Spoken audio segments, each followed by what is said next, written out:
based spirituality, reflection, community, and the occasional nature craft. Marni brings together clinical insight, spiritual direction, and lived experience to support thoughtful, grounded spiritual exploration. We look forward to your message.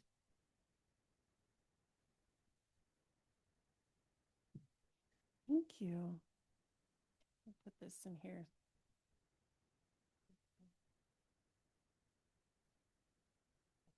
Oh, there we go. Okay. Okay. Well, happy International Women's Day. I wanted to share, I wear a collar because I was raised Catholic, and when I was a little girl, I wanted to be a priest. And I found out I couldn't be a priest because I was a girl. And so when I graduated from seminary, I wore a collar to kind of nod to my younger self that held mass in her bedroom with her stuffed animals. And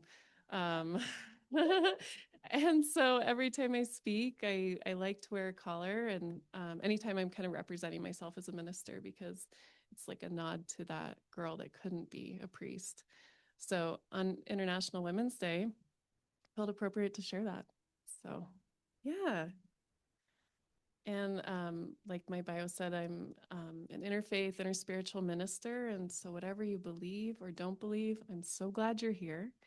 And please receive what is for you and leave the rest behind. So, I'd like you to imagine that you're heading home from this service today, and your car starts making some unfortunate sounds. And maybe there's smoke coming out of the hood of the car, and the engine's struggling, and you pull over and your car dies. Who do you call?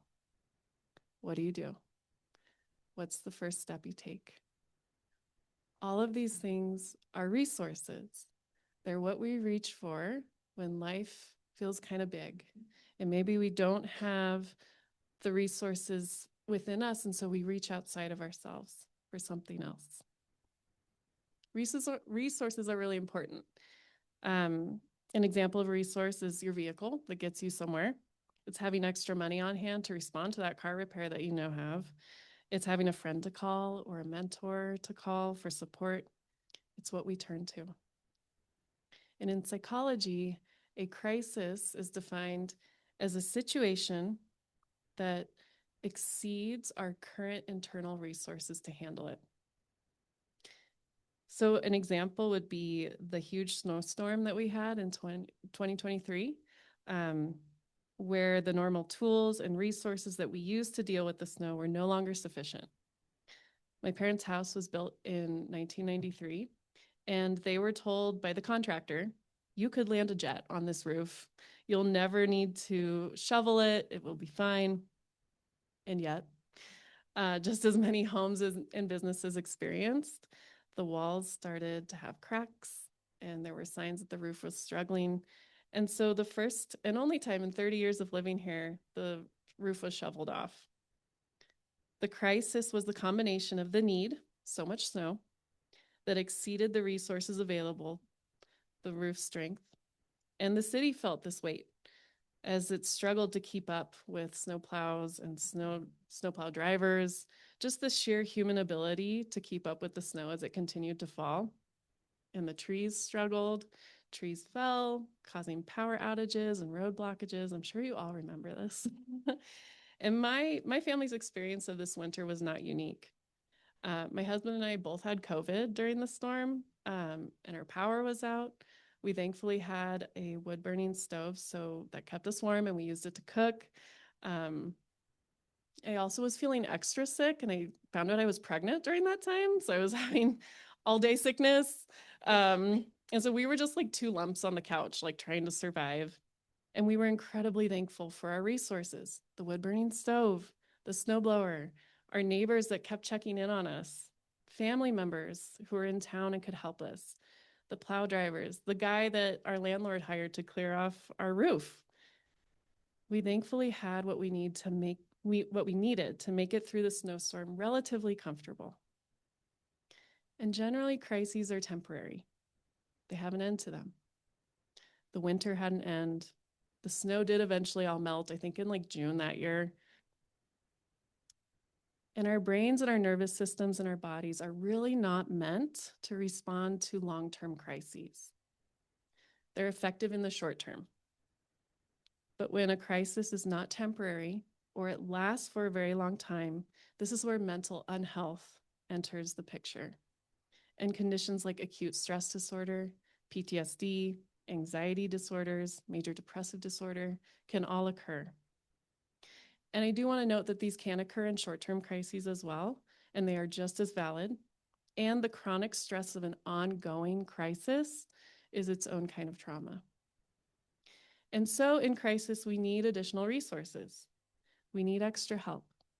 We need to resource. And I use that word a lot in my practice as a therapist. But when I was thinking about this word, it suddenly sounded like resource. Return to source, to love, God, Creator, Spirit. And in my work with humans over the past 12 years, I've noticed there's two things that motivate us in life: fear and love. Both are very motivating and effective in different ways. And ultimately, love is the only healthy motivator long term. Fear gains compliance quickly. Think about like a scary teacher that you grew up with. It makes people take action fast and drastically, and it's needed in survival situations. Fear keeps us alive when a lion is chasing us. And how often do lions chase us? How often do we maybe think it's a lion, but it's really not? But we're reacting as though there's a lion, and fear is at the wheel. When humans are flooded with an emotion such as fear, we actually lose connection with the more evolved parts of our brain. So I'm going to give you a neuroscience lesson today. So if this was your brain, every time I do this with my younger clients, I'm like, this is your brain. This is your brain on drugs. And none of them know that reference. So imagine this is your brain. And then if you were to turn your head sideways, this is your forehead. So inside your brain, we have our limbic system. This is our reptilian brain. This is what we share with all other animals. This is survival. This is fight, flight, freeze, and fawn. This is safety, food, shelter, belonging. And then our brains have evolved beyond this, and we have what's right behind our forehead here. It's called our prefrontal cortex. There won't be a quiz at the end. This is the last part of your brain to develop, and it actually fully locks in when you're 26. So that's why young people, like their brains are really still developing. Annie's nodding in the back. She gets it. Okay. So this is the part of your brain that's capable of logic. It thinks about consequences of current choices. It's planning, thinking ahead. And so again, young people, they're not thinking about the consequences of their choices till they're 26. So those connections are still connecting. So when something big happens and we experience crisis and overwhelm and we're flooded, our brain flips its lid. It's like when a doctor knocks on your knee and your leg moves. It's involuntary. Same with our brains. This process just happens. So your brain flips its lid, your prefrontal cortex is offline, and what are we left with? Survival.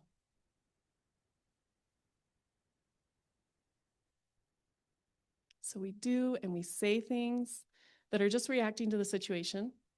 And some of those things we wouldn't normally do because we're not thinking about the consequence. We're just surviving in the moment. And so the question becomes, how do we get our prefrontal cortex back online? The solution is simple, but simple doesn't always mean easy. And it's to help your body feel safe.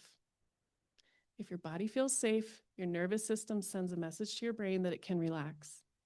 And when that happens, we can connect with logic again. We can't logic with a brain that's surviving. So we come back to fear and love, the two motivators in life. So we've talked about what fear does. It doesn't feel safe, it puts us in survival, and we don't behave as the more evolved and effective beings that we are. And again, fear is necessary to survive. So a helpful question to ask ourselves in moments of overwhelm is this an emergency or is this inconvenient? Is this a lion or is it a flat tire? Those are two very different things. And if we can determine that it's an inconvenience, we can return to the safety of love and not get caught up in the fear. So how do we do that? There are some incredible practices that can help support our nervous systems return to love and safety and to help our bodies feel safe. So we're going to try two of them together today. First one, I invite you to place one hand on your heart and then one hand on the side of your neck with your fingers wrapping around to the back of your neck. That's where your vagus nerve lives. You're going to inhale for 4 seconds and exhale for 6 to 8. We're just going to do that a couple times. Do it in your own time.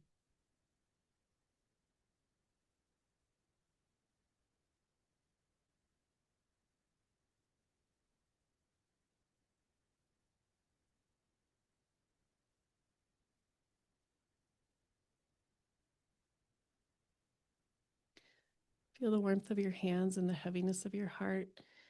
And when your exhale is longer than your inhale, your body sends a message to your brain and your nervous system that it's safe and you can relax. And holding your body like this signals safety and steadiness in your whole body. Your fingers are reaching around and touching your vagus nerve, which also helps you relax. And it's like you're saying, I'm here, I can settle. Okay, you can relax your arms. And then I invite you to slowly turn your head to the right and notice what's around you.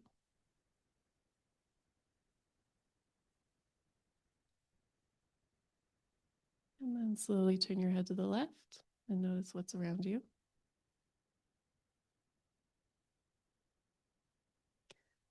And then bring your head back to center. You're going to softly close and open your eyes, just taking in the space around you. When your body is anxious, it narrows in on perceived danger. So looking around and taking in the whole room helps remind you there is no lion chasing you. Nothing is chasing you at all. You are safe right now. So these are exercises that we can practice in the moment. When fear is starting to hop in the driver's seat, we're starting to flip our lid. And there's another way to approach this spiritually. Being motivated by love is playing the long game.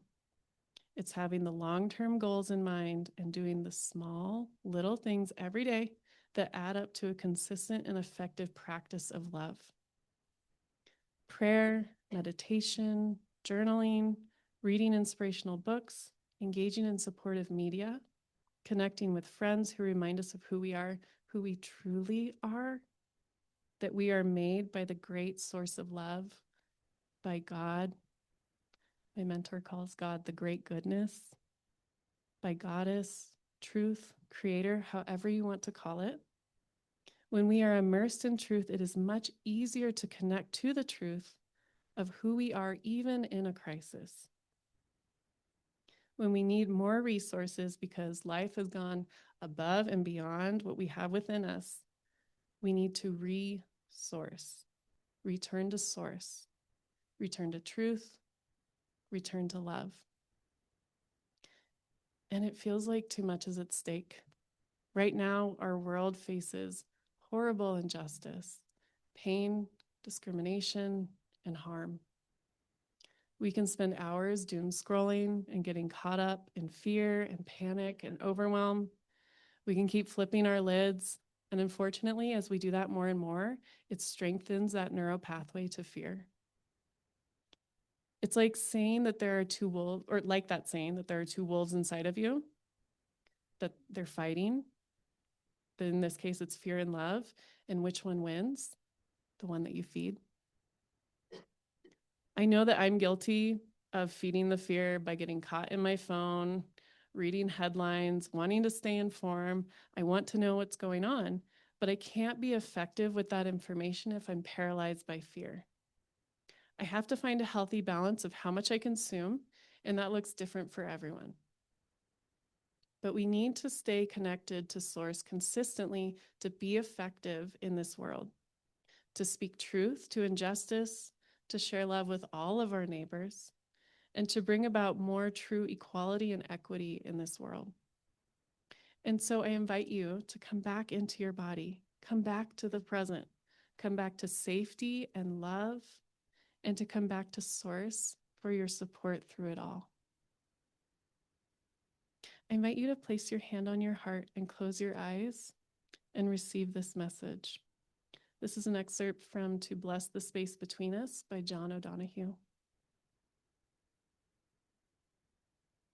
May my mind come alive today to the invisible geography that invites me to new frontiers, to break the dead shell of yesterdays, to risk being disturbed and changed. May I have the courage today to live the life that I would love, to postpone my dream no longer, but do at last what I came here for, and waste my heart on fear no more. And so it is. Thank you.